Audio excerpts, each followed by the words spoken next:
why is it that some human design analysts and speakers and so on sound like Ra? This is a question I've been asked a couple times.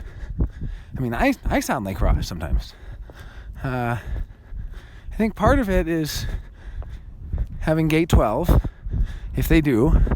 Part of it is the, just the overall genre, like there really is a way to just kill it at a genre.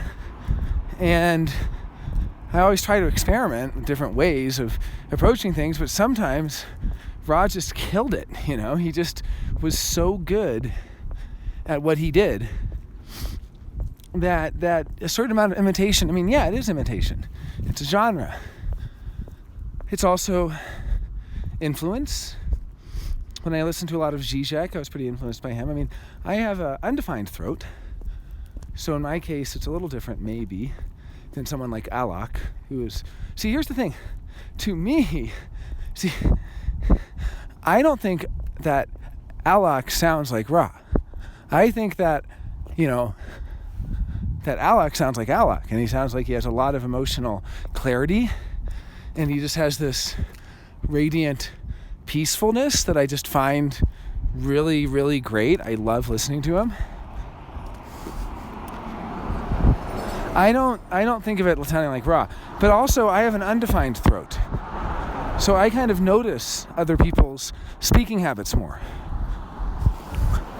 When I listen to a lot of FE users, I start to use extroverted feeling more. For those listening who know Myers-Briggs, FE is a shadow function. I shouldn't really be able to use it, and it gets weird. Not that I shouldn't, but if you follow BB, I guess we kind of clumsily, awkwardly have some relationship to the shadow functions. But yeah, even there, a beat, some relationship. So Ra, he was so good at that. He was so good at the beat. He was so good. I've learned how to speak better from listening to so many Ra lectures. So, of course I'm going to borrow a few things. I have undefined throat. Of course I'm going to, I've always done that. I've always borrowed things that work. Things that, borrowed rhetorical techniques. Now, there's another aspect of it. With me in particular, I have the same TCL chain on the personality and design side. Which means, if we were to think of it as typing, we're the same type out of 6.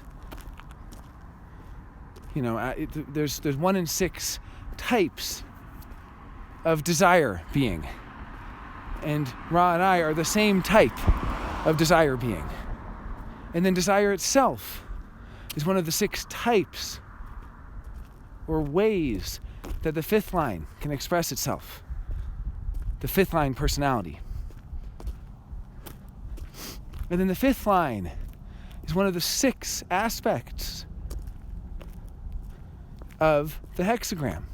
Although I will say, when I first learned human design, I thought there's 64 hexagrams that each have 6 variations. And now I realize there's 6 lines that each have 64 variations. Be that as it may, we're the same type out of 6 out of 6 out of 6. So yeah, we're going to sound similar sometimes.